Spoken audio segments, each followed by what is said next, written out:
we'll go through this real quick here. First up, hi, welcome to another episode of Flavorcity, Breakers of Chains. I am Ben, your Dungeon Master. These are our wonderful players who have already introduced themselves, but I'm going to make them do it again real fast for us because I'm not very smart and I forgot to hit record. So, first up, Andrea, please, very quickly. Hello, everybody. I'm Andrea. I'm playing Bulford Angus Cattleman the Fourth, your Minotaur monk. Thank you. Gingy, you're up next. I'm Gingy. I'm playing Goosterton the Goose. Currently portrayed by Charles, the Circle of the Moon Druid. I'm also a goose right now. Yeah, and Charlie, you are up last. Hey y'all, I'm Charlie. I'm playing Melis Orpington Nugget, a half-elf Swarmkeeper Ranger. So, what we have missed, because we have been going now for almost an hour, with me not really thinking about it and paying attention to what's going on. I'll be right back. Great, go for it. Our party has obviously made their way down into the middle of the pit. They have come to this cathedral that seems to be the Nine Hells Kitchen. There's a sign outside that names it as such. After fighting their way past some drones, they made their way here. And in entering this area, they realized that the drones had created almost like they were coming up against almost like a force field outside of the cathedral. So they could not actually make it in. But the party, without seeing any other real option, made their way into this area.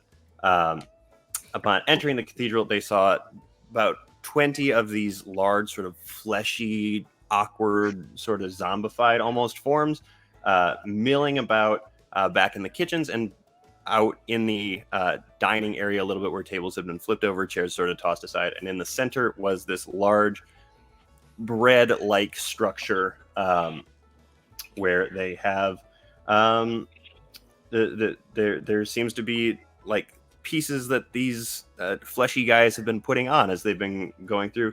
They noticed the party's entrance and they turned and have started lumbering towards them. Now, to recap what we've done so far, because again, I cannot believe I forgot to hit record, but that is okay. The party has been fighting their way through several of these fleshy demonic zombie guys. Currently, they have cut the number in half. They have cleared out 8 of the flesh grotesque things that were over on the red side, the left side of the kitchen that they could see, while they have only so far taken out 2 of the ones on the right, largely thanks to a moonbeam that keeps jumping around the battlefield and essentially microwaving these things, because they have an AC of 9 and 9 hit points, so they're really not doing great. As they have they have sort of like cut through the ranks here a little bit. Charles has turned into a goose because he could. Bulford went ahead and has now slammed for the second time one of these things into the large central bread column, discovering that it is emanating a lot of heat in the area right around it, and dealing damage to these things by slamming it into them, as well as seeming to damage the column as he slams things into them. Pieces of this bread structure are coming off. Earlier this round, essentially, they had cleared out a number of them, and a large light lit up above the counter in the back, and these zombified flesh golem things swelled in size a little bit, became a little bit more grotesque, and their jaws sort of unhinged and hung a little bit further down, letting them be giving them like a large bite attack kind of thing. Currently, Charles and Melis are over by the door in goose form with a moonbeam up near them, and they have cleared out most of the ones that are around them. And Bulford Melis is not in goose form, just Charles. Right. Charles is in goose form. Melis is not in goose form. Bulford has managed to get himself almost surrounded back towards the kitchens a little bit more, almost clear across from his friends on the other side. I am not a smart man. That is a-okay. Clearly, I am not either, but you know what? We play to our strengths. We have just finished red team's turn, I believe. One at the end of the round, I think. Yep, which Mhm. conveniently brings us to the top of the round. One of these, well, at the top of their turn, one of them that has Bulford's pitchfork sticking out of him has started to lumber in his direction. One of them that was standing right next to Melis has been vaporized by the moonbeam, and one that was standing behind the moonbeam, given that their intelligence is terrible, has walked directly into the moonbeam and turned to goo as well. You gave them a fair shot. You made them roll intelligence. I That's did, fair. and the DC is 10. It's not a hard DC. I really feel like, that is a fair shot, but maybe I'm just wrong. Yeah, no, that seems fair. But that is the end of the round.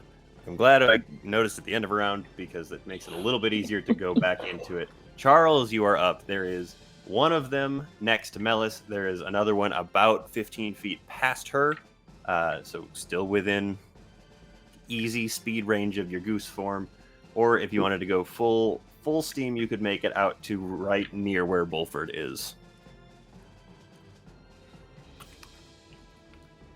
I'm sorry, you cut out there, but before I make any decisions about my moonbeam, what's everybody's health looking like? Because I can goose run over and then I guess heal and get back into Charles form. Rough. Yeah, Really not in rough. great shape, but I feel like I can make it through. I'm just a little over half. Okay. Yeah. You think we need some healing right now? Because I can absolutely run over and get some healing. I could use that. Okay. In that case, I will leave the moonbeam where it is, which is probably like a good 10 feet away from Melis and all the other. Yeah, it's not over anything anymore. The stuff has been microwaved thoroughly. Okay.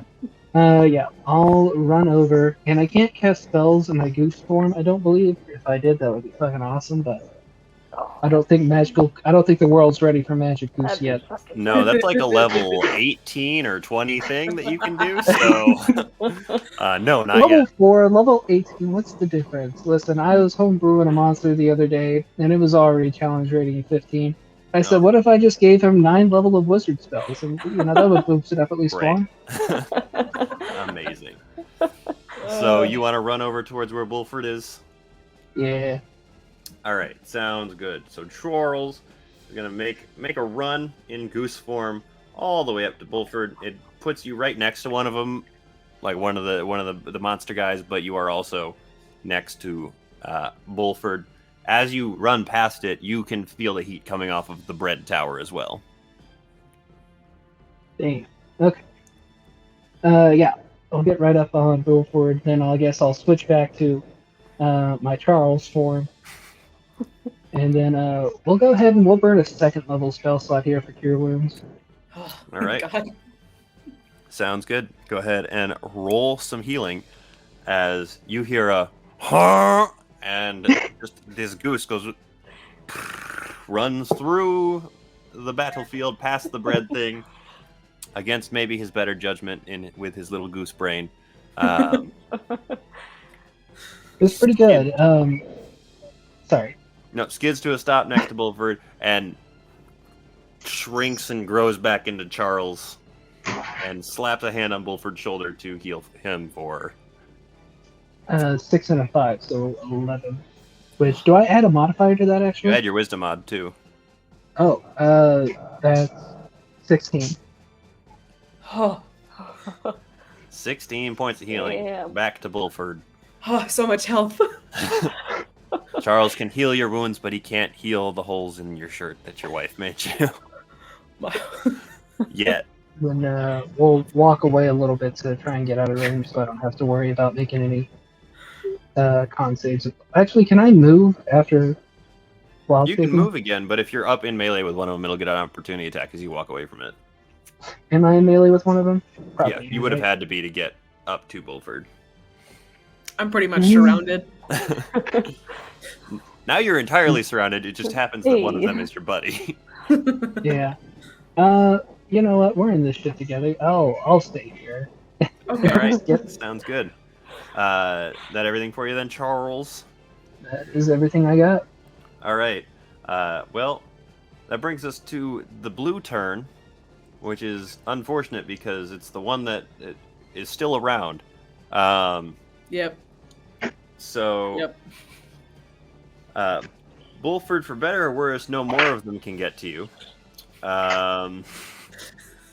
But Charles, you're going to end up with 2 of them on your back. Oh no. It's 2 less on me.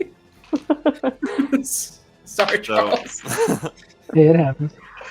So, Bulford, that's going to be 3 attacks against you. Cool. A 16, a 5, and a 15. So 2. 2 of them Yeah, hit. 2 of Okay. us hit.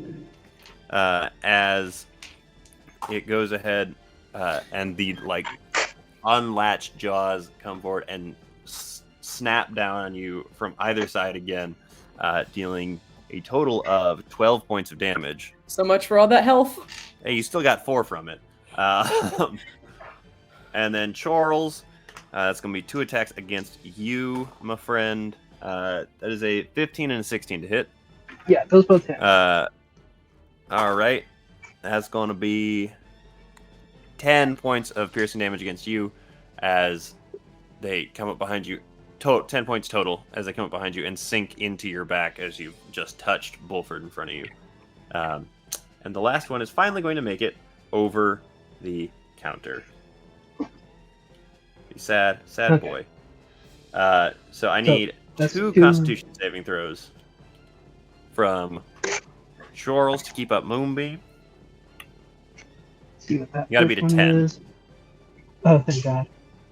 On both of them, you got to beat a 10. So Okay, so that first one's 12. good. The second one's 15. So we're gold. Great. Still good to go then.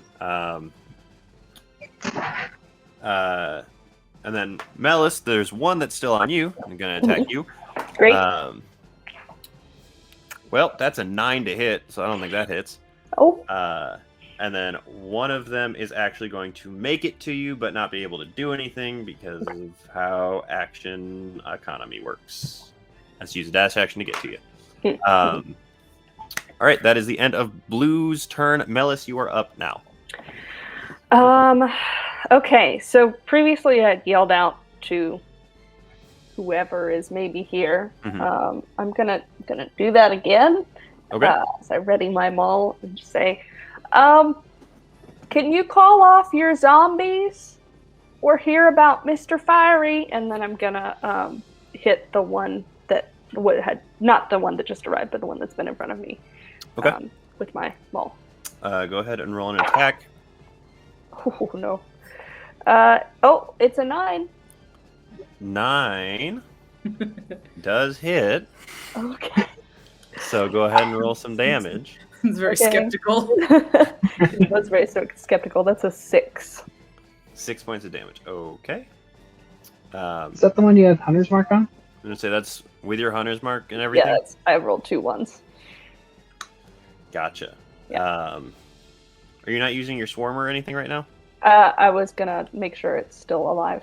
It's still up, yeah. Great. So, so Captain Featherbottom II from my bag just starts hopping around and gets really mad and goes, "Wah, wah, wah, wah," and he kind of jumps, I think, kind of combination of jump and throw out of the bag at the zombie, and he explodes into just a cloud of feathers and starts pecking. Oh man, that's another one. Oh. Oh boy. He's a little rusty from the journey down. Yeah. So you go ahead and you swing them all around, slam it into the side of this thing, and toss out this chicken that poof, turns into a cloud of feathers and tiny spectral chickens at the same time. And they go ahead and they lay into it. You can see that they have ripped, in combination with your maul that knocked a big chunk out of it. It ripped little like chunks of the flesh of this thing off and sort of tossed them on the ground. It's still standing, but not the best. Let's see. Make a what kind of a check is this going to be? Make just a general. Actually, you know what? No. Make a Constitution check for me. Okay. 15. Good to know. Sounds good. So you yell it, and you slam into this thing, and the chicken pecks at it. It is still standing in front of you. However, it is quite hurt. Bulford, you're up. Okay. So it is hot where I'm at right now. It is hot where you're at right now. And actually, in the proximity that you are at, you can hear, after Mel has yelled, just sort of a low sort of rumble almost from the bread tower. Like just sort of a from inside of the bread tower.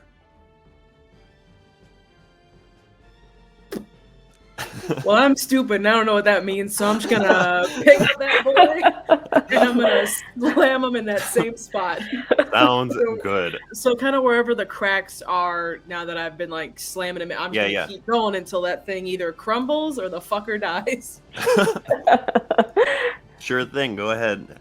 I'm gonna say, because you got him, go ahead and just make an unarmed attack. Okay. With him. Okay, so then that's gonna be 11. Go ahead, roll a d6 for me. 6. 6. All right. So you go ahead and you pick him up and you slam him back into the bread thing again. And you can see more chunks sort of fall off from where they had stuck it to the where these things had stuck bread to the outside. And you can see cracks beginning to spider up along like the shell that is more towards the top, where they can't quite reach to just put pieces of food on the outside. Mm-hmm. In slamming him into it, your fists actually, you've been grabbing him by like the chest flesh, essentially. Your fists go through him instead, and you come back off as he takes 8 points of fire damage, and you just sort of like shake the corpse onto the ground. He's not moving anymore. But you have started to spider cracks up this thing in front of you now. So up to you what you want to do next. So would a bonus action be... Would I be stretching a bonus action out if I decided to pick up another one of these boys and slam him, or would that be too much for a bonus action? I'd say if you want to do flurry of blows, you can 1-2 with him if you wanted to. Yeah, I got 2 Q points left. Fuck it, let's do it. Fair enough. So yeah, fine. go ahead, make an athletics check first, and then make an unarmed attack with him. More than likely. 13 for an unarmed, the athletics check thingy. Okay, well, I rolled a 3, so you definitely grab him by the chest flesh again. And then roll to slam him again? Yep, go ahead and make an unarmed attack with your zombie friend. Oh no. That's a natural 20, isn't it? It is not, unfortunately. Oh, no. But, like, that's a 22. Yeah. It sure is. Go ahead and roll another d6 for me. That's another 6. Oh boy. Okay. That's another 6. And he is not looking too happy. He takes 7 points of damage, combination of fire and bludgeoning, as you take him and go crack into the thing again. You see the cracks spider a little bit more, and the golem zombie thing in your hand just kind of looks at you. And I keep saying looks. They've got like these little bitty beady eyes you can see from like behind swollen cheekbones and eyebrows, and just goes as you, thanks, I hate it. Yep, you're welcome. As you slammed into the thing again. End of your turn, Bulford? Yeah. All right. Well, there's only one red one left. So, huh. That's unfortunate. It can't get to either of you two because you're surrounded. So he's just going to kind of lumber on over in your general direction and wait his turn, essentially, because he can't really do anything else right now. Right? Let me look at the stat block again. I think he's just sort of stuck there. Well, Yeah, yeah. Amazing. He can't. I'm not sorry. No, he can't do anything. Well, that sucks. Oh well. Okay, well, he's just gonna hang out there. He walks around sort of like behind the group, with the pitchfork just sort of like sticking straight out of his belly, just like swinging it around a little bit. That brings us up to Charles. What you got, buddy? The red one has too much character for me to kill him at this point. I feel like I've really gone close to him. I don't know. So, you said we're surrounded by how many? Currently 4, but they just sort of happen to be in an orientation that makes it so he couldn't get to you in any capacity. Is there any way I could, like, I guess, engulf a couple of them without steering the ever-loving shit out of me and anybody else? When you say engulf, what do you mean? I'd love for you like to with my expand on. moonbeam. Oh, yes, you can do that. You can like set the moonbeam on the opposite side of them, to just like hit them. That's kind of what you've been doing so far with like where Melis is anyway.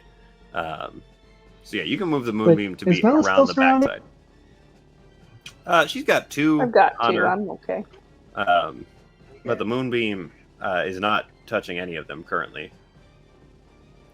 Yeah, let's move that moonbeam. Okay, sounds good. Moonbeam shifts over.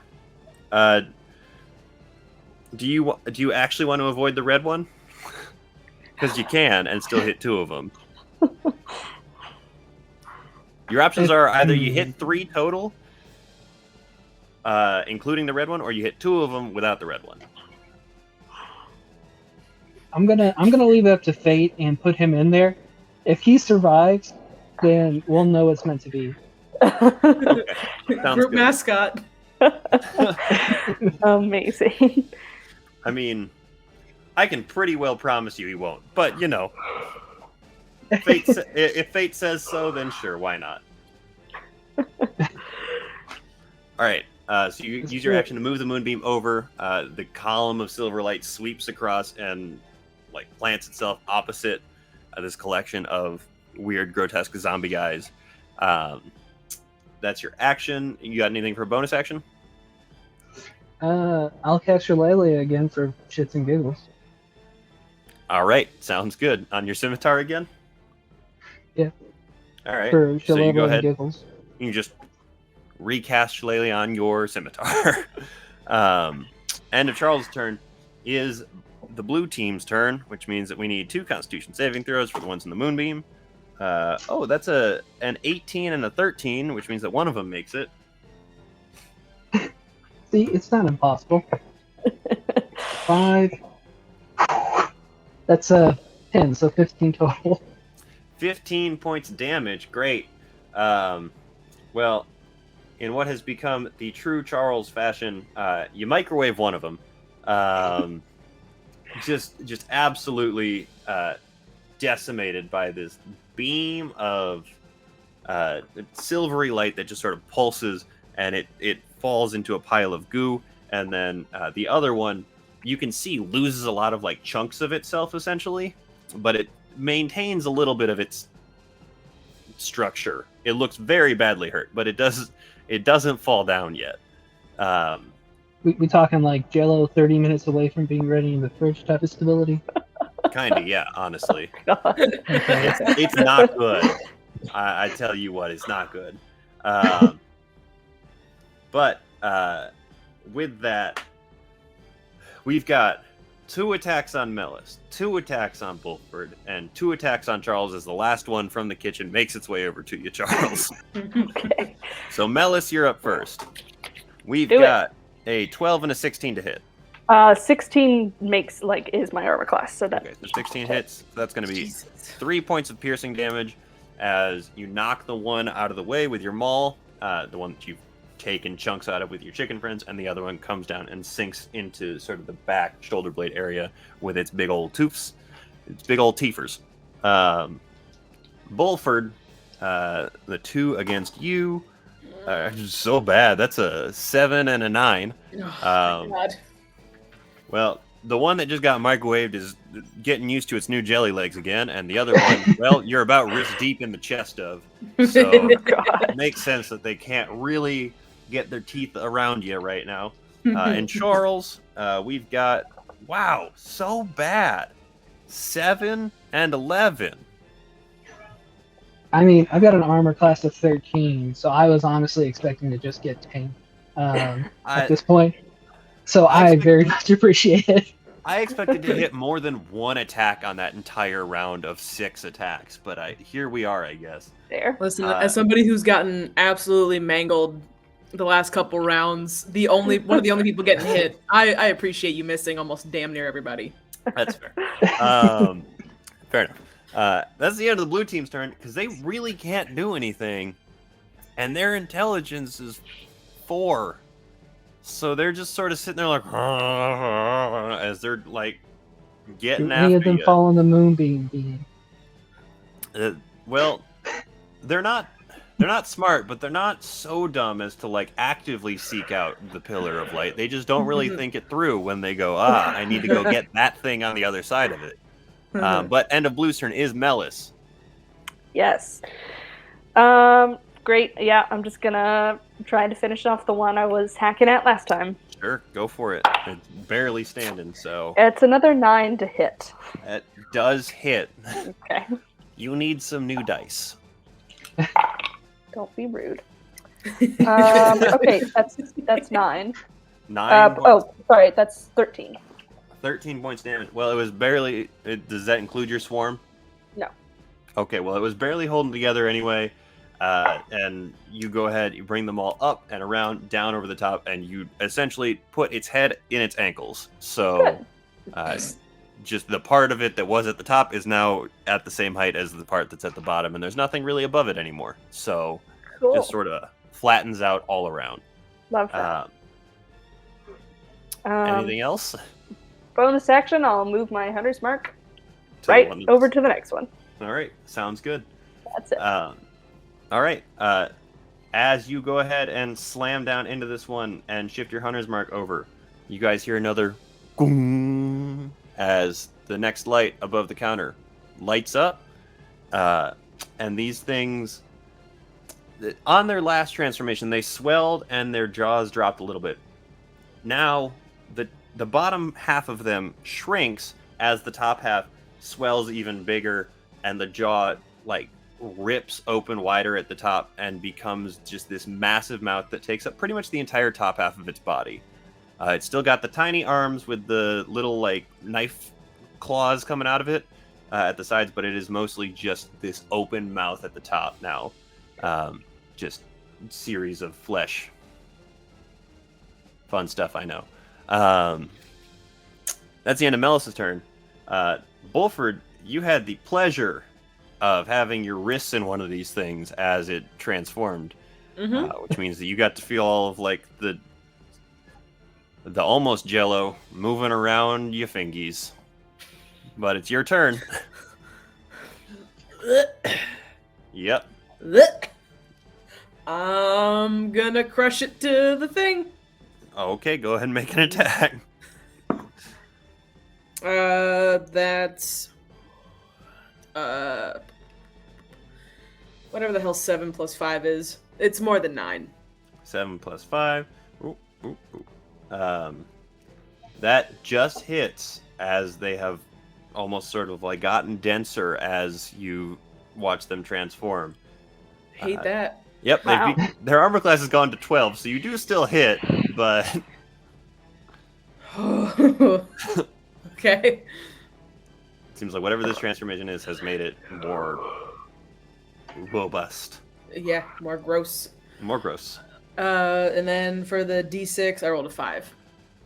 Okay. 5. Which means that he's going to take... Oof! That hurts. 9 points of fire and bludgeoning damage. Where is he on this thing? There we go. So, you go ahead and you slam bam hot damn the guy right into this big old bread tower again, crashing into it, watching the crack spider up even more. The thing looks like it has taken some serious, like the actual structure looks like it's taken some serious damage at this point.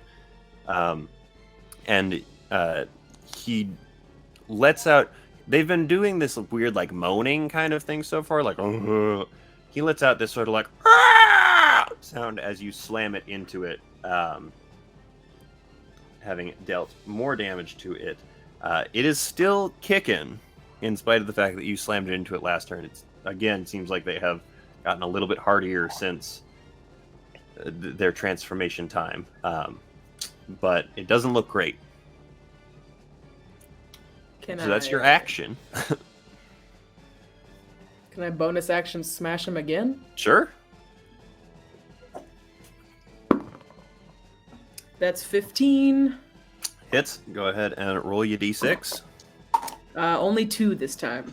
2 this time. Okay. You slam again. He takes 6 points of bludgeoning and fire damage.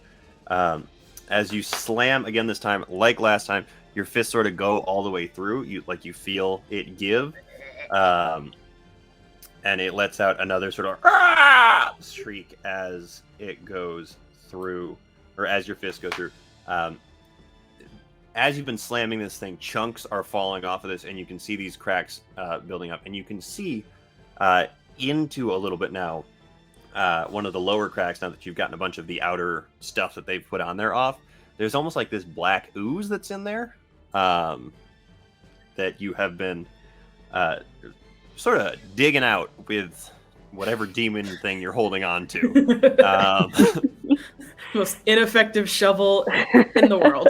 It's not great, but you know what? It is what it is. But that one has died. So that is the end of Bulford's turn, unless you want to do something else. No, I'm good. I'm going to save my last key point. Okay, sounds good. That brings us to Red's turn, which means that this thing that underwent a transformation and got itself some more hit points than it had might actually survive the moonbeam as it was meant to be. Constitution save of 9. So go ahead and roll your 2d10. You're referring to it as Reds, even though there's only one. So at this point, his name is Reds. Okay. Yes. That honestly, Oh, I can't boy. really. What you got? That's a 1. 5. It's 5 meant to be, points, Gingy. 5 points of radiant damage as Red, against all odds, has survived this one No. somehow. I don't know how, but he's still up and kicking, which of course means that with all of the changes of things that are happening around him, he's going to crash in and go ahead and actually, technically, with the way that this has happened, he can get to either one of you guys. So between Bulford and Charles, who wants to be even, who wants to be odds? I'll be odds. All right. Well, it's coming for you then. With my... No, I don't think I can do that. I was going to ask, with my reaction, since he's got my pitchfork, Yeah. can I just grab my pitchfork? Sure. Like, Why he's not? stumbling, so I just be like, just catch him. Mine. Just... No, I'm not taking it back. I'm just going to keep him kind of Oh, at sure. bay. Sure. Make a dexterity check. The fuck is my dexterity? That's a great I don't know, probably pretty good, monk. Yeah, have decent. I would hope. Um, Okay. Dex check. I didn't roll great. That's 9. 9? Okay. So it's kind of hard to get a hold of the actual pitchfork as he's like waddling his way towards you, and it's swinging back and forth. My hands are grimy. Yes, you're kind of covered in just demon gore at this point. Yeah. But as it's swinging at you, and then it sort of like jumps forward to like put its mouth that has become the top of it at you, you finally actually do get a handle on it and pin him back to the ground. so he can't make the jump at you to actually get at you. Because I rolled a 2 to hit, so he doesn't hit you. But that's all he can do on this turn. So we're gonna move on forward to Charles. What you got for me, buddy? You know we're gonna move that motherfucking moonbeam. You've still got 2 of them in it right now. We're not moving that fucking moonbeam. I guess for the first time in this mini campaign, I'm gonna pull out my scimitars. Uh-oh. You're gonna pull out your scimitar and slash? I'm a whap. Are you whap? All right, you've Whap. got red and then 2 unhurt blue guys right now in front of you. Up to you who you want to go for. We'll go for one of the blue guys. I guess the one that isn't currently being strangled, smashed by Bulford. Bulford killed the one that they're strangle smashing. Okay. So that one's dead. There's one in the moonbeam. Then there's red, who's also still in the moonbeam technically. And then there's 2 unhurt ones that are facing directly at you specifically. Oh, okay, good. So Next, your choice. actually, hold on a minute. Since I have a full action, You sure do. do something. Fucking concentration. Okay, yeah, we'll You whap. can drop concentration. Like, But that's drop a the thing. moonbeam? I mean, You can't drop the moonbeam. it has been your microwave through this whole thing. However, you can drop it in favor of other things if you want to.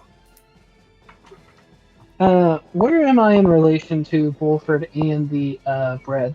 You are right up on Bulford, which makes you about 10 to 15 feet away from the bread. Another question. Mm-hmm. If I forcibly move someone, does like somebody get an opportunity attack against them? Against them, no. Damn. Okay. I think I know what you were going for, but no, that's not how that works. Yeah. Okay. We'll hold on to the moonbeam for now, and we'll just whap one of these 2 unhurt blue ones, I guess, in front of me. Okay, go for it. Roll an attack for me. All right, let me figure out how to do that real quick. Fair enough. I mean, it's D20, so... I don't know. I gotta find what my scimitar does. Ah, I see the issue here. Okay, so let's see. It's 1d6. But I have Shillelagh cast on it, so I can use my wisdom modifier. It's an 18 to hit. Definitely hits. Go ahead and roll up some damage. It's 8. 8 points of damage as you go ahead and you take out your scimitar that you really don't get a whole lot of use out of. And you take it, you look at it, trying to remember exactly how this thing goes, and you bring it down and slam it into the open crease that is the mouth of this thing now. And deal 8 points of damage as you sort of cut into what would be the side of the mouth, that just sort of hacking at it. So that's your action. Anything for bonus? We'll recast Shillelagh in case it warns off. Which I don't I'm think it not does. really. It's like a 10-minute thing, isn't it? no, but that does bring up a good point. Concentration on moonbeam lasts up to a minute, and I believe that this is my 6th round using it, isn't it? Sure. It hasn't been a minute Okay. yet. We haven't gone through 10 rounds. Okay, I just wanted to You make guys sure. have been wiping out more than 2 a round pretty handily so far. So, I take out about 1.5 every round. Moonbeam Good microwaves. Yeah. All right, so end of Charles' turn. We come to blue, which means that we got a Constitution saving throw for the one that's in the moonbeam. That's a 7. So go ahead and roll them there 2d10 radiant damage, Charles. 15. 15 points of radiant damage. The Well, there is more goo on the ground now, as that one pulses in the light and just sort of down into another pile. Wolford, for the first time in a while, you only have one thing facing directly at you now. And it's red, so against all odds, it's red. Melis, you've got one right up in your face still. That's a 11 to hit, so that doesn't hit you. And then Charles, you got 2 coming at you. A dirty 20 and a 12 to hit.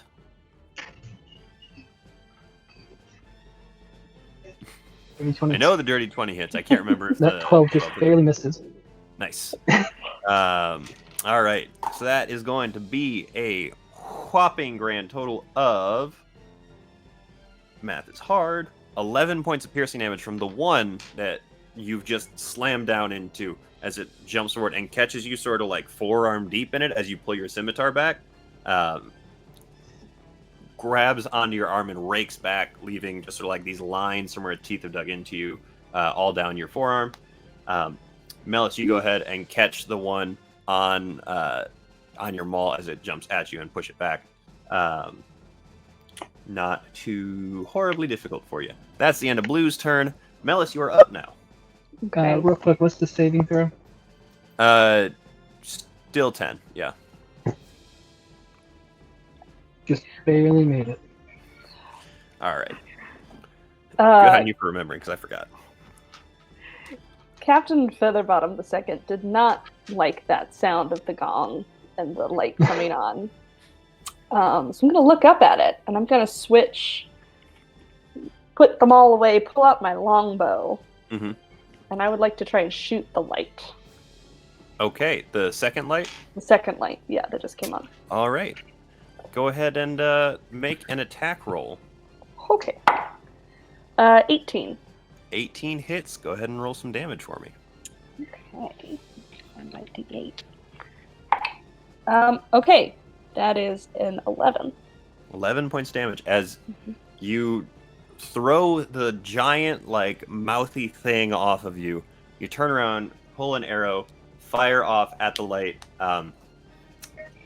Your arrow slams directly into the center of the light, and the light shatters and explodes, creating a shower of glass. No one's directly underneath it, but shower of glass, a loud popping sound as the light explodes. And you watch as you can see sort of like the conduit lines that come out from where the light is actually in. You watch this sort of like pulse of energy go up and out and disappear up into the darkness, just like up in the cathedral. And there is, after about a second or two, just this sort of loud buzzing sound, followed by a bang, just sort of a bzzz, as it sounds like something metal directly to a sudden surge of power going directly up. Okay. Did anything happen to the guys, to the zombie guys? Nothing happens to the zombie guys. Okay. Presently. Okay. Well, I think that's my action. Yeah, I guess that's everything I can do.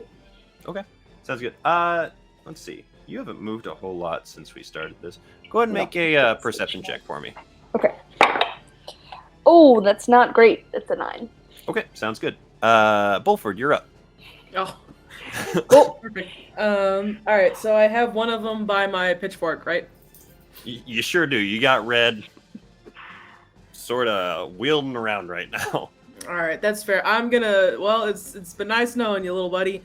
I'm gonna turn him around with the bread thing, and I'm just gonna slam him into it. Great. Go ahead. This will be your pitchfork attack. What is that? All right. That is 12 exactly. 12 does in fact hit. Go ahead and instead of just a d6, go ahead and roll your pitchfork damage. Which, funny enough, is a d6. isn't it versatile? So Oh yeah, it is. So that's actually a D8 now. Nice. I didn't roll much better, so it's No. just 7. 7. Well, you take Red, and he's sort of directly opposite the bread tower thing, and you heave-ho him up over your head, sort of like switch hands as you go over, and then you take him and you just drive him into the column right there. 7 points. He takes 10 points of bludgeoning and fire damage as you slam him into the thing. In addition to the pitchfork damage that goes through him as you take your pitchfork and you slam it all the way in, and you feel it catch and then give as you push it through him into the column. And then you feel it catch again pretty hard as Red slumps and stops moving on the end of your pitchfork. You can feel it catch again, and you can feel through the pitchfork this sort of vibration come out, almost accompanied by a low sort of growl almost, that Charles and Melis, you guys can hear too, just a from somewhere inside of the bread tower. And actually, yeah, that seems about right. You take 1 point of fire damage Yes. as the thing heats up. I was like, you know what? This feels appropriate. D6 fire damage. Yep, that's a 1. All right. Well, there it is. So that's your action. Anything you want to do as a bonus? You've got 1 in melee with you still, so you could theoretically just punch it. Yeah, I'll do that. Go I'll ahead give and him make an unarmed strike. I'll give him a wallop. Unarmed. That's 21. Yeah, that'll hit. Shockingly, that'll hit. Surprisingly, and that's only 4 damage though. Okay. Sounds good. 4 points damage. It is in the moonbeam, so it doesn't look particularly good as you break several of its teeth off as you reach over and just sort of like slam your fist into it. Give it a good old sucker punch. Yep, pretty much. That is the end of Bulford's turn. That would bring us to Red, but Red has become kebabbed.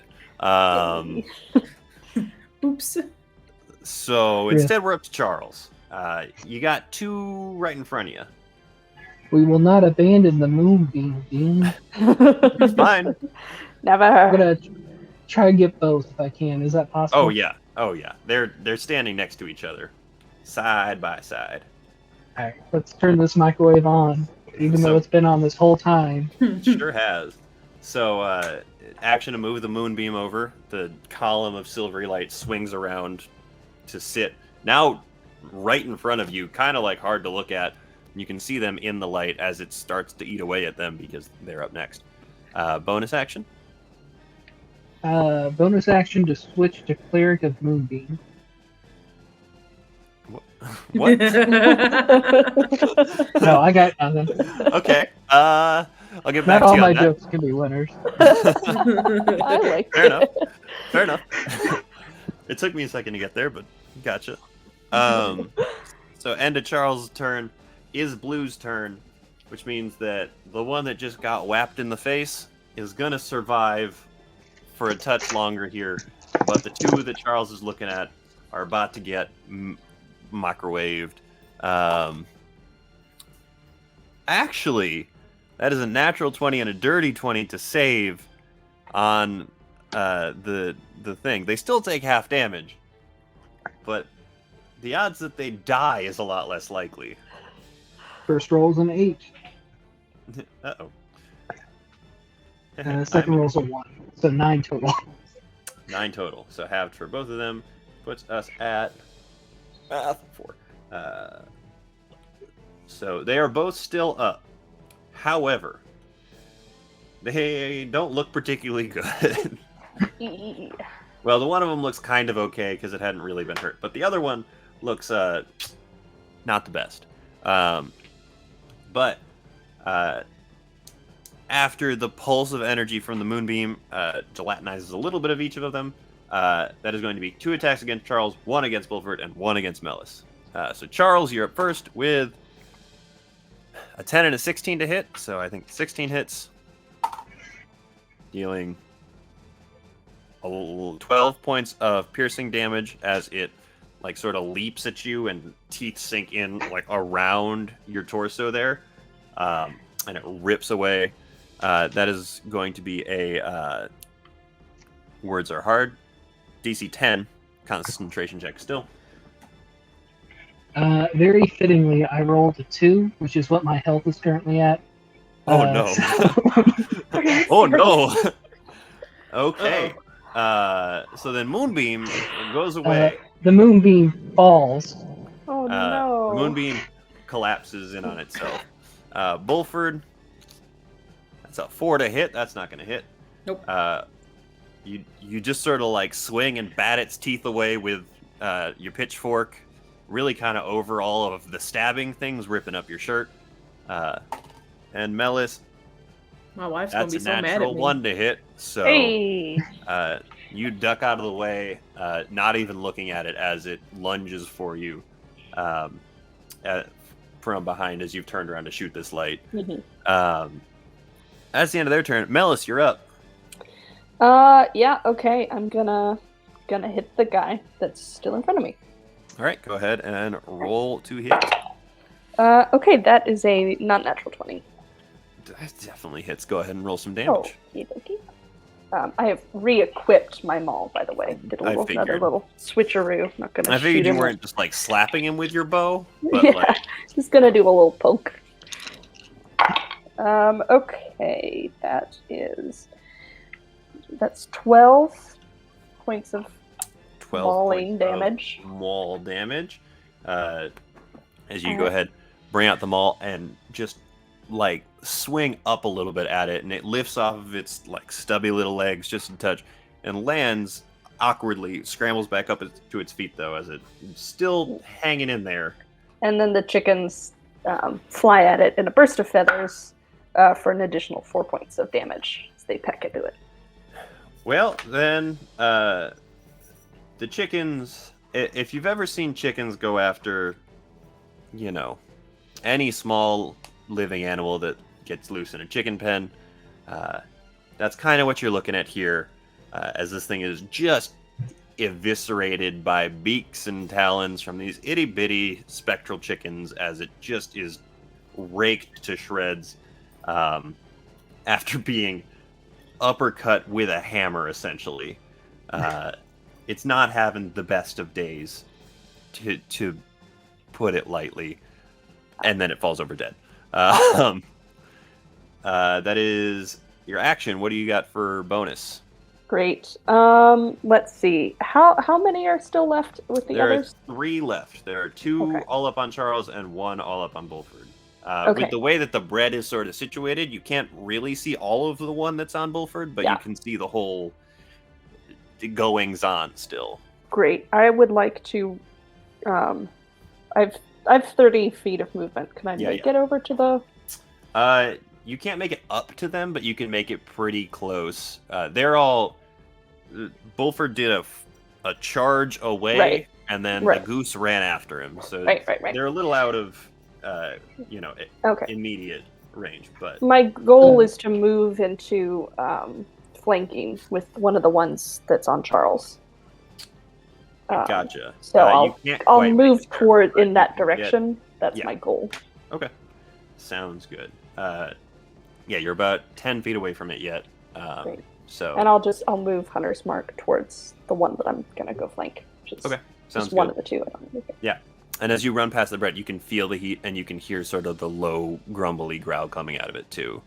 That's probably actually- fine. Now that you've come around to this side, you can see the work that Bulford has put in on like this spidering network of cracks up the side of this bread exterior, and you can see like the very like dark brownish black stuff that's just sort of like oozing out of it. And Amelis's turn. Bulford, you're up. All right. So I'm guessing the one closest to me is the one I like sucker punched. Sure is. So I'll stab him with a trident. Sure. Go ahead and roll an attack. There we go. Come on now. I wanted to roll a lot. That is 12. That does hit. Oh, that's not fun at all. It's just 4 with the trident. 4 points of damage with the trident. And then I don't think there's much else I can do besides try to just slam him into the thing. Go for I've it. been putting on a lot of work with this. Oh, natural 20. Great. Wonderful. Yes. Go ahead and roll your d6 and double it. Whew. Just 6. Just 6 6 points. total? Okay. Yeah. All right. And he's going to... I mean, that's enough to kill him. Because he's going to take 5 points of bludgeoning and fire from the bread column. But you go ahead and after having, done what you've been doing your whole life with the big old bales of hay out at the farm, you go ahead and ram the pitchfork into him and just chuck him sideways into the thing, slamming sort of right at the epicenter of what you have been working on this whole time. And it slams into there, and it actually sticks in that hole for a second before it lets out this just awful, like, blood-curdling, ear, like, rending scream as it is, like, grabbed and dragged into the bread column.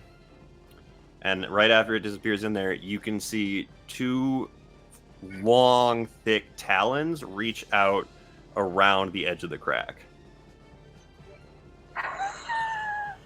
Anything else you want to do on your turn, Wilfred? No. I'm gonna get closer to Charles. I'll take you. I'm gonna get closer to Charles, and after seeing that whole shit, I'm gonna kind of get ready to grab him and run. Okay, sounds good. Holy shit! End of Wolford's turn. Charles, you're up. Hey, can I cast Cure Wounds on myself, or is that a Yeah. other person spell? Okay. No, it's a touch spell. Can you touch yourself? Just Don't Slap make it me in answer the that on camera.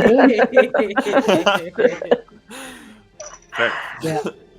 I'm gonna use a first level spell slot to heal myself, so I won't get immediately brought down. Sure, Hopefully. sounds good. 6 plus 5, that's 11. So let's go ahead and add that back. All right, so you heal yourself up for 11 points of damage, or 11 hit points. You don't take damage. Anything else you want to do on your turn? You got a bonus action yet? 11 points of healing damage. I would love to be able to wild shape, but I used both of my wild shapes for this. That's right. You were a spider to get in here. I was a spider. That's right. I forgot about that. If Charles goes down, I do not regret going into goose form. I just That want is that to be admin. Fair, honestly. So nothing for a bonus action for you? Unfortunately not. All right, sounds good. Then we are going to come to Blue's turn. Let's do this real quick. I mean, I'm right next to you, so maybe I'll take some heat off of you. Maybe. I wish that if ever there was a time for them to roll decently on intelligence, it would have been now. I rolled a 1 and a 3 though, so the smart thing that they would be doing would be turning to run, but instead they're gonna stick it out Oh no. and just keep trying to chew on the druid. Oh, not the druid. Well, what's your armor class? 13, which let me know if any of them hit. I got lucky points to burn. Well, Oh no. it's a 6 and a 13 exactly. So Reroll that 13. That's a 7. Ah, So, in an inexplicable stroke of luck, Charles, as they both jump forward towards you, you start to dodge out of the way, and then you feel your feet almost like magically shift backwards over the ground a little bit, and you're like, wow, the universe is really looking out. And then you realize that the collar of your shirt's really tight, and you turn and you see Bulford grabbing you by the center of the back, having just like shunk, just a little bit. Just enough to throw him off, but still just out of the way. Wolford's literally got Charles back right now. Quite literally. I think for like a brief moment, he's just worried he's about to get slammed into the bread too before he realizes who grabbed him. Well, that's the end of Blue's turn because they can't do a whole lot else, and they are literally dumber than 0 right now. So, yeah. I rolled a 1 and a 3 on the dice, -4. So that's a -1 and a -3 for them. So they're doing great. Melis, you're up. Yeah, I'm gonna move, close the gap, come into flanking, Sure. hopefully Okay. with. Yeah, for sure. Yeah, great. And then I'm just gonna take the maul out and just kind of bring it down. Go for I guess it. into the mouth or onto the onto the top of the creature. Into the top bit. Into the top bit for a 19 to hit. Yeah, that hits. Go ahead and roll you Cool. some damage. Okay. That is 14 points of damage. As this one has sort of like stumbled and recoiled back a little bit after having been so sure it was going to hit Charles, but having to sort of regain its footing as it didn't quite meet the purchase it thought it was going to, it sort of rights itself, and because its eyes are sort of split to the back in front of its head, it catches you with one of them and begins to turn towards you as you take the maul and just bury it in the throat of the thing. And pin what is left of the teeth in there and the weird, like, sort of swollen tongue that's in the mouth straight to the ground with the maul. And it goes with all of that, and it stops moving entirely.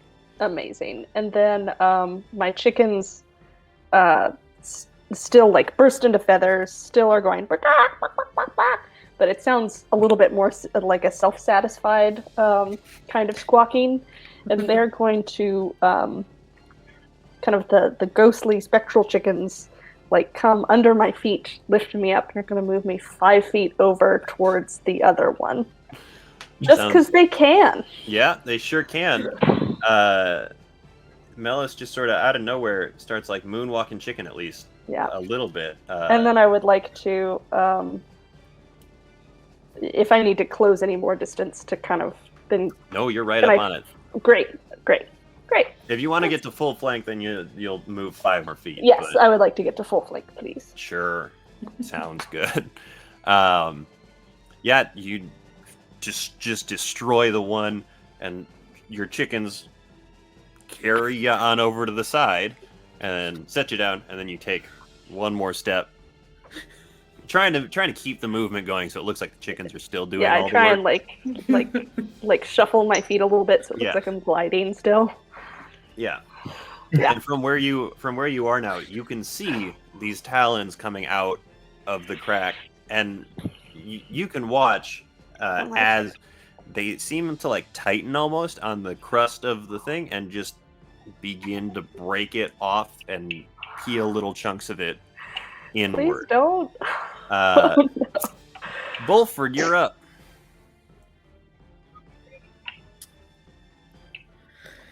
Well, I'm not a smart man, and I do know that thing ate, burnt, the weird abomination. So with the one left, I would like to pitchfork throw him to the new demon stuff. Sure thing. Go for it. Make probably not the greatest idea, but like I said, I'm not a smart man. 21. Yeah. Hey. Would Bulford get advantage from me? Yeah, sure would. Just in case it's a... It's not. Okay. It's another 18. Well, yeah, that 21 will definitely hit. Go ahead and give us some damage here. That is 8 total trident damage. Okay. Well, you go ahead and you stab. Go ahead and make an athletics check for me here. Rubber duck, don't let me down. You let me down. It's only a 13. No. That's gonna be plenty. You didn't let me down. You go ahead and you stab into him, and you just up over the shoulder, heave ho back towards the thing. It slams into that same general spot and sinks to the ground. It takes some fire damage. It doesn't go down from the pitchfork and throw and fire damage from the thing. But as it rights itself and gets itself back up onto its feet,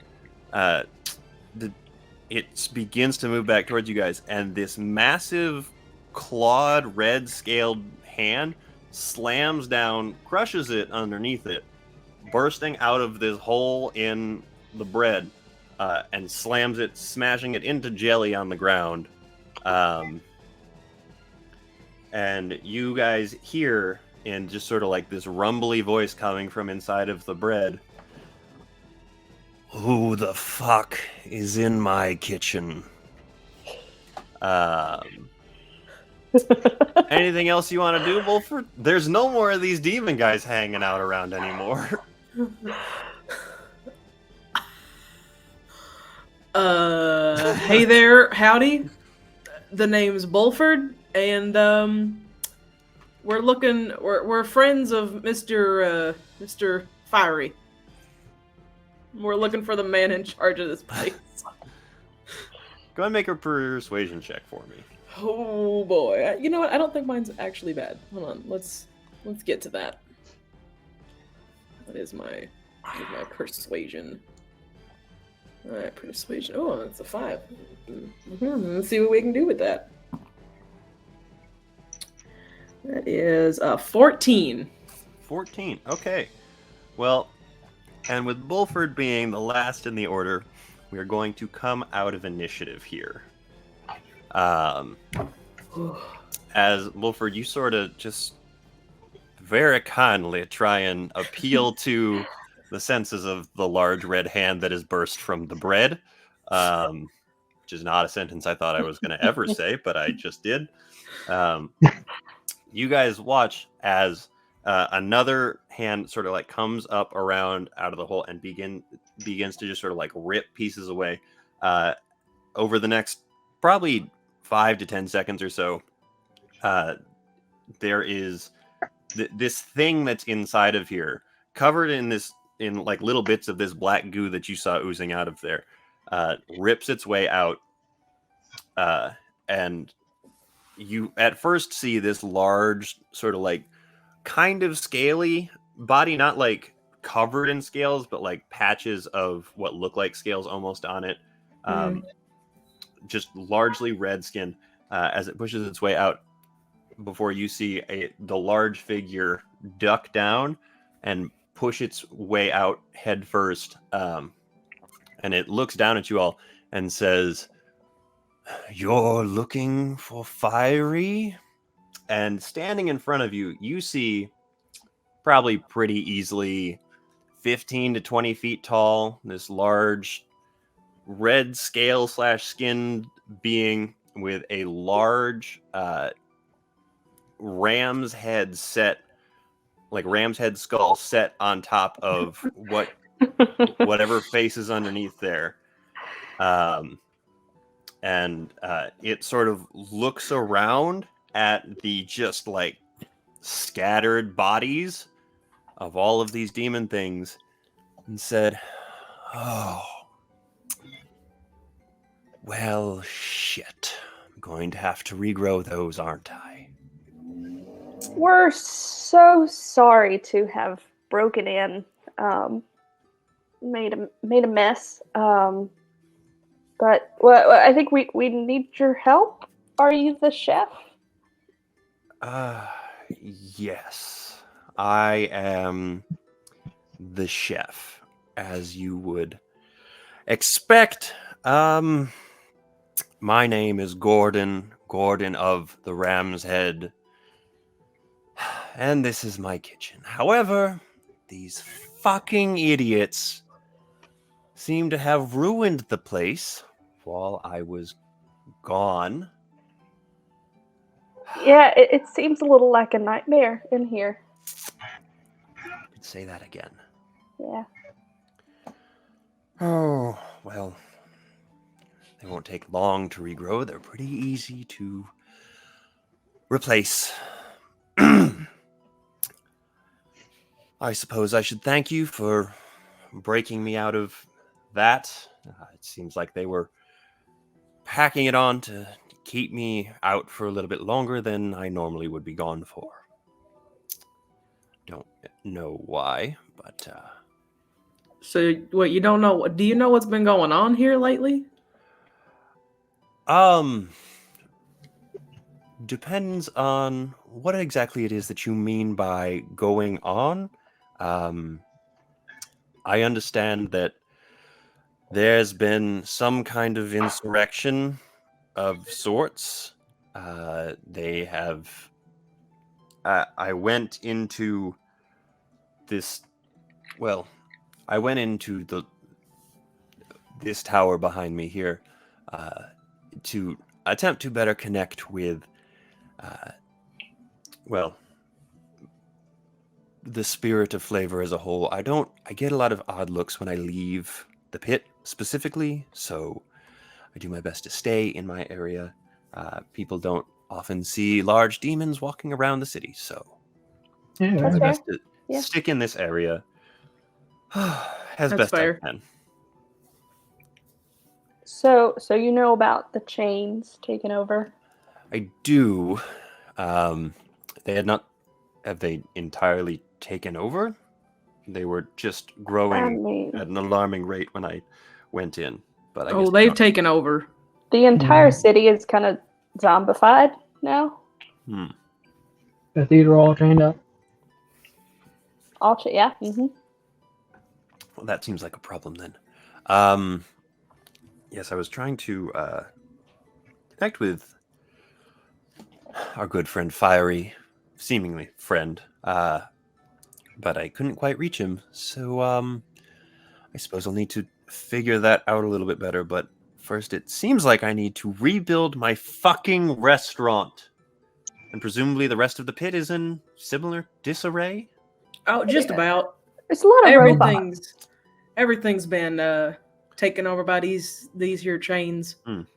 I'm sorry. I didn't catch your names, so you'll have to forgive me here. Large Cow Man, did you just change shirts Yes. in the middle of my restaurant? Okay. Yes. Well, see, these here your servants flesh creatures Cooks that were here. yeah. We'll put cooks in them their quotations. Well, they were packing on that bread to your little tunnel there thing, and we were trying to stop them, but alas, we had to eviscerate. But anyway, yes, I did. They ruined my wife's shirt, so I did have to change. But my name is not Mr. Cowman. It is Bulford Angus Cattleman. Thank you very much, sir. Cattleman. Do you work out in the do you guys provide beef for the area at all, or We provide beef. We also provide dairy. My wife is part of the whole like dairy factory and whatnot. I've been sent here for, and he gets kind of lost trying to remember his grocery list for a second. Oh yeah, it was eggs, bread, and to figure out what's been going on with the dairy, because not a lot of people have been buying products here lately. Interesting. Well, yes, we often buy quite a bit of product from the cattleman farms. You produce phenomenal quality, so good on you, and keep it up when you get back out there and all that. But Well, Gotta no eat one local. knows cows better than a cattleman. sure, whatever you say. Anyway, it seems like I have some work to do here. again, I want to emphasize that I very much do appreciate you pulling me from what was presumably going to be a much longer stay in the tower than was originally intended. But kindly, and with as much respect as possible, what the fuck are you doing here? Oh, what about a prophet? You're here about a prophecy. Yeah. What prophecy is that exactly? Hold on, I've got it written down. You don't have to read the whole thing back. Oh, We got it from a menu. It was real Come special. find me. Well, we were looking for the utensils of flavor and whatnot, whatever it was called. Ah. Yeah. And the menu was leading us this way. Or this here direction.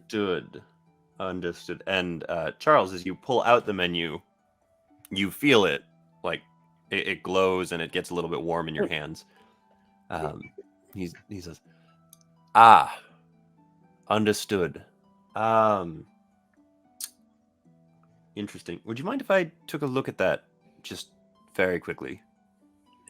can I roll? Are you Roll an insight gonna? check. Anybody that wants to go ahead and roll insight. Oh, Okay, so that's nat 20 plus Oh, 5. I got 21. an 18. Largely, he seems to be on the level with you guys. He's very confused about everything that's going on right now, with the exception of the fact that the chains were bad before as well. And so he's really just sort of looking for some amount of clarity here. Maybe if you can just be careful with your finger. I mean, you're kind of large, and it's a delicate old menu. Just be careful. Understood. And he goes over and he picks up one of the tables in one hand and sets it flat in front of you. Says, "If you just lay it out, I won't even touch it, because I understand it seems to be very old, and that would be kind of an issue." Yeah, I'll lay it down. My name is Tom Ribido. I ain't even doing myself. I appreciate the introduction, Charles Ribideau.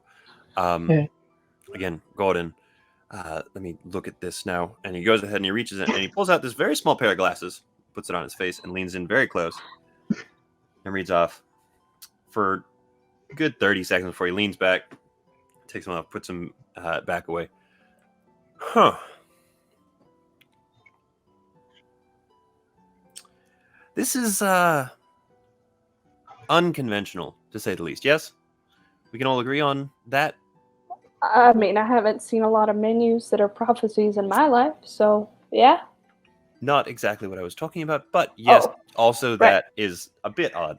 I more meant the situation in the world as a whole, specifically in our little corner of it here in Flavorcity. All right.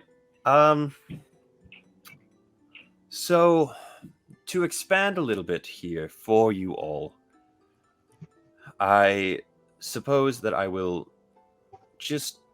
give you a general rundown of what.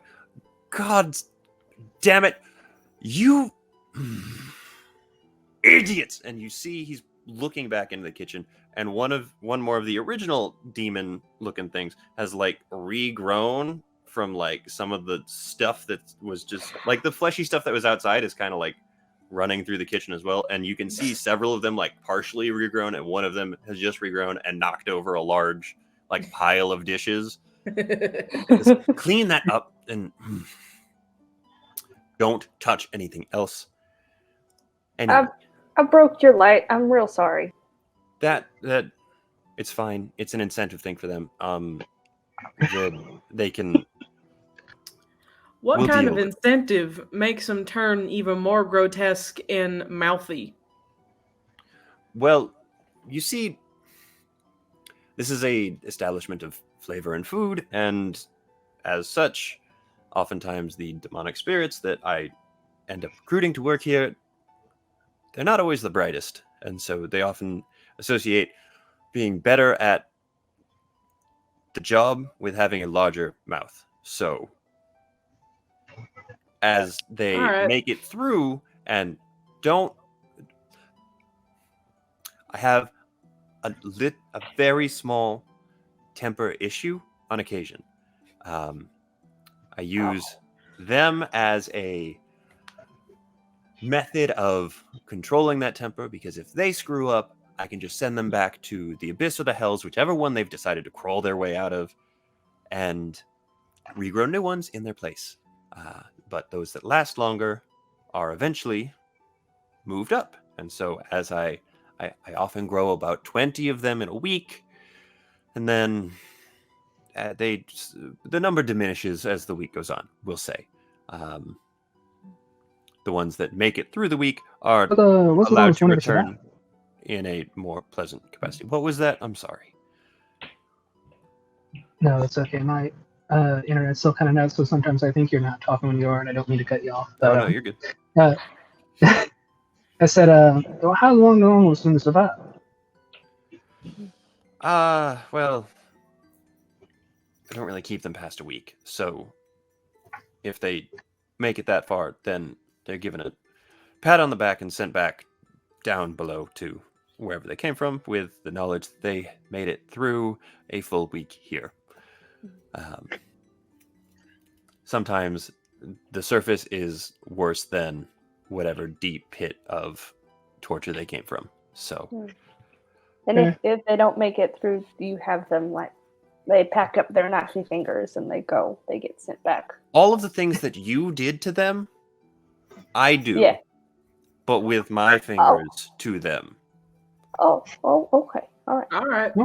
And then I feed them back to the growths that regrow other individuals. And not really the point. Anyway. So there's prophecy. This that you've prophecy. read. Yes. It obviously it's pretty straightforward in that you all are going to be the ones that bring us out of this in whatever capacity that ends up being. No offense, you look largely untested, but I'm not one to question the fates of the universe, as it were. And if this does bring Guy back, well, that will be a win in and of itself, because honestly, he's really the only one that could truly reverse this. I have some amount of dominion over the pit here, but past that, I can't really do a whole lot. When he founded Flavorcity, Guy split up the city proper into 3 different areas: the pit, which you're in now, the stockpot, and the range. The most prestigious cooks and chefs in each of those areas were given one of his utensils, his implements, the things that made him so good at what he did. They each represented a different facet of what it takes to be a excellent cook, a master of flavor, as it were, and one that can control the spirit of flavor as a whole. Each of the different aspects make up either heart, soul, or mind.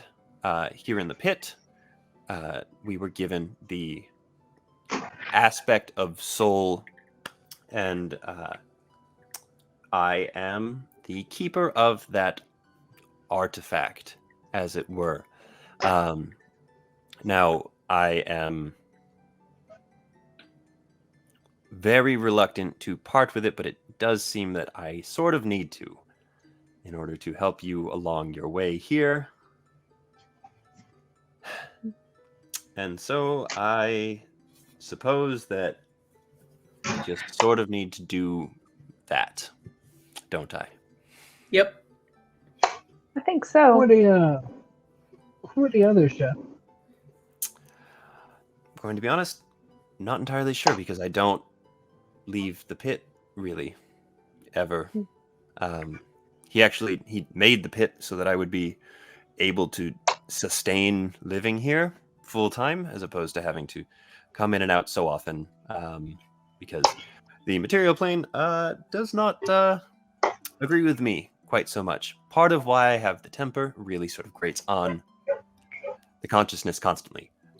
But anyway, if you think that you are really the ones who are supposed to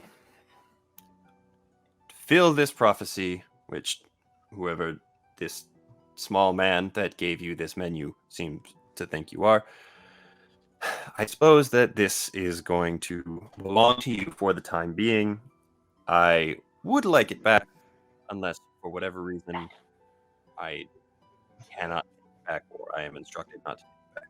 He goes ahead and turns around and he reaches into this bread chamber thing, and he pulls out a white chest that is his size. So it's gigantic. He goes ahead and he lays it over the table, and he says, "This is the utensil of soul." Utensil is a generous term, obviously, because it's not really a cooking utensil, but it is an important piece of being a good cook. I do have to warn you, this is going to be a bit jarring. This is what it looks like, and I am one controlling it. But in its natural state, it reverts to the way that it was when he had it first. Because then he snaps, and the large, very lean, despite the fact of being inside of this bread thing covered in black goo, jacket begins to shrink and turns into a black shirt covered in flames, cut at the sleeves, buttons all down the.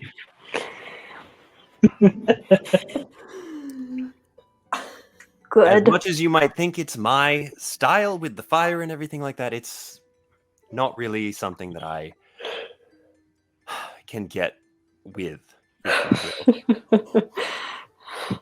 Whichever of you decides to pair yourselves with it, you will be able to influence the way that it looks, but that is for you to decide when you get onto that part.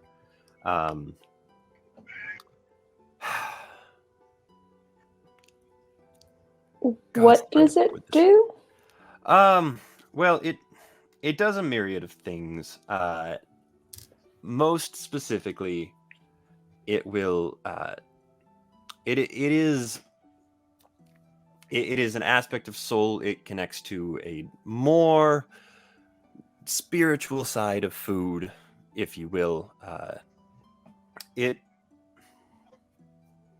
It's hard to describe in a lot of words. It is meant for those of us who don't necessarily. Mr. Fiery, as he is known, is a sorcerer. He does not necessarily use weapons, as it were. He's not one of those individuals. He was a spellcaster instead. However, this bolsters it bolsters those who do not necessarily have that don't don armor when they go into battle. They don't utilize weapons as their main form of defense against anything that would stand in their way, and largely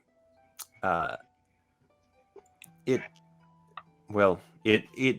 connects to the spirituality of a person in such a way that it connects them to the spirit of flavor just that much more.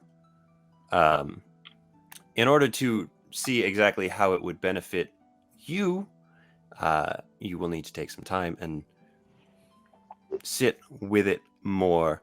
However, that is going to be something that you will need to do slightly elsewhere. If you don't want to go too far, you can just head around the side of the building here. There is a door at the back of the building that leads down further into my chambers. I've just come off of an extended nap, essentially, and seems I have some work to do here, so you're welcome to stay there for the time being. while I get to that if you would like to. Otherwise, you're welcome to go on your merry way whenever you so choose.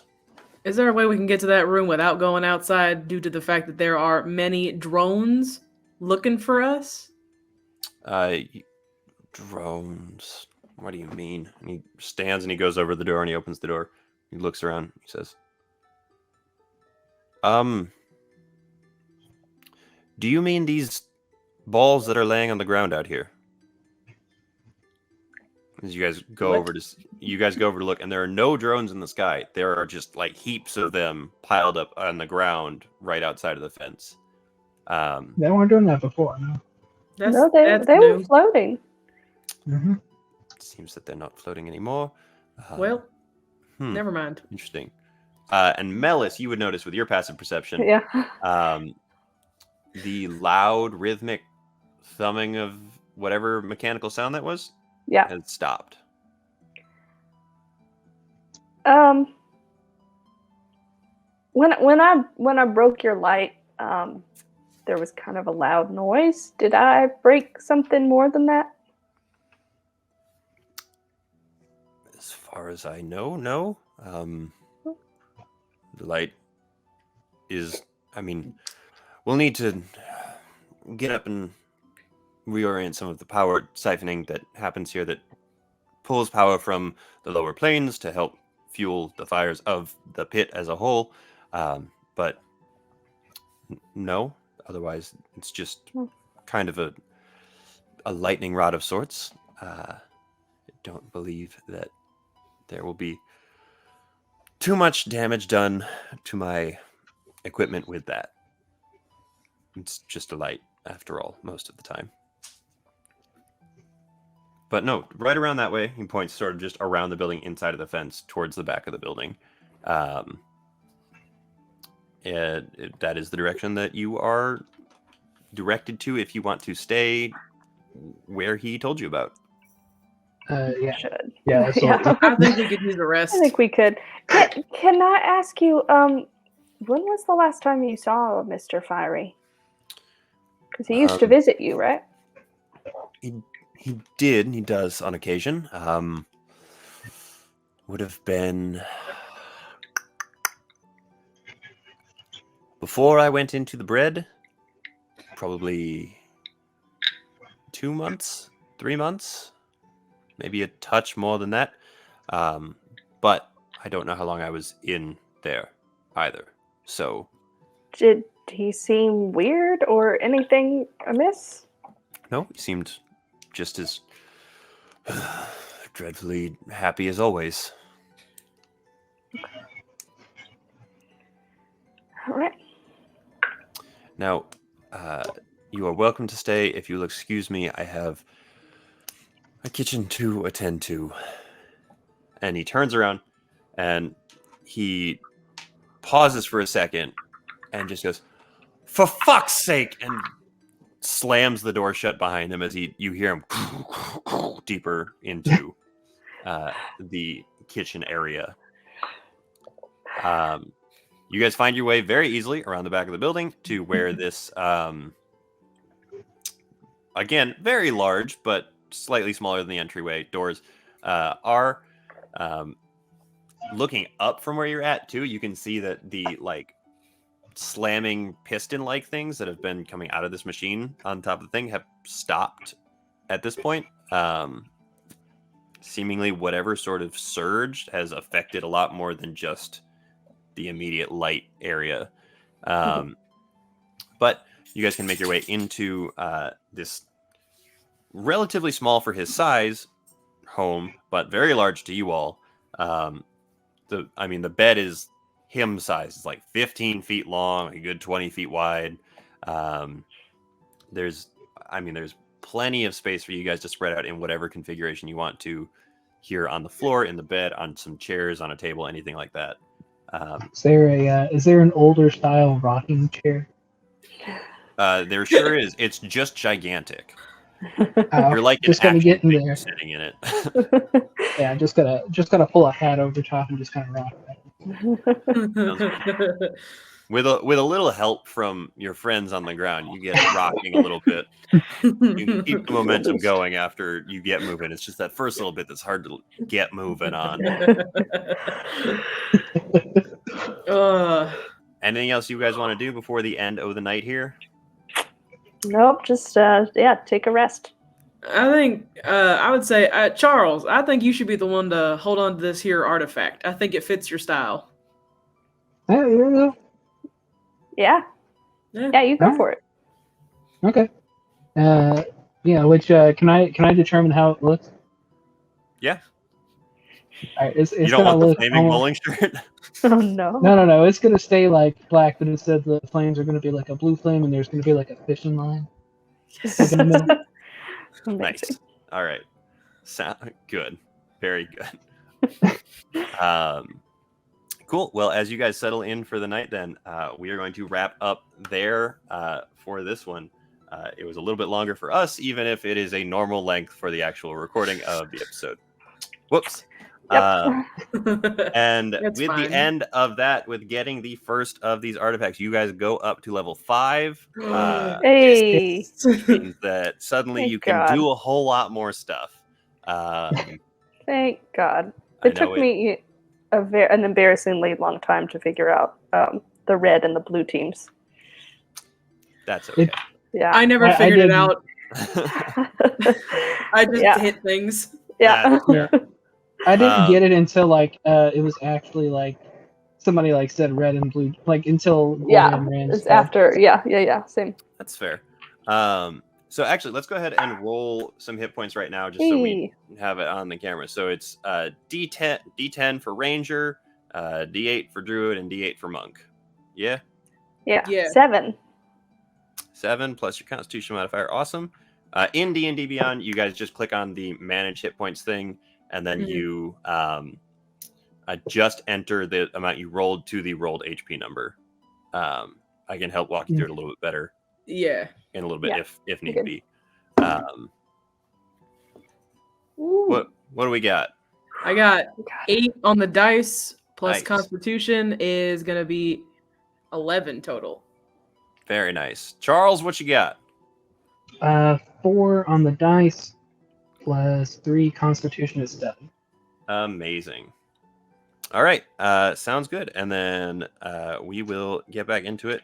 Charles, I will send you the stuff for the utensil of soul, so that you can see what exactly that is. But thank you all very much for tuning in. Thank you to the players for sticking with that. Again, very sorry that I lost the first hour of that there, but honestly, it was entertaining, but you didn't miss a whole lot. It was just hitting a lot of stuff. They went down pretty easily, so it was just sort of like punch down the whole time. But thank you very much for tuning in and sticking with us. We appreciate it a whole lot, and we will see you guys next time. Bye. Bye. Bye. Bye.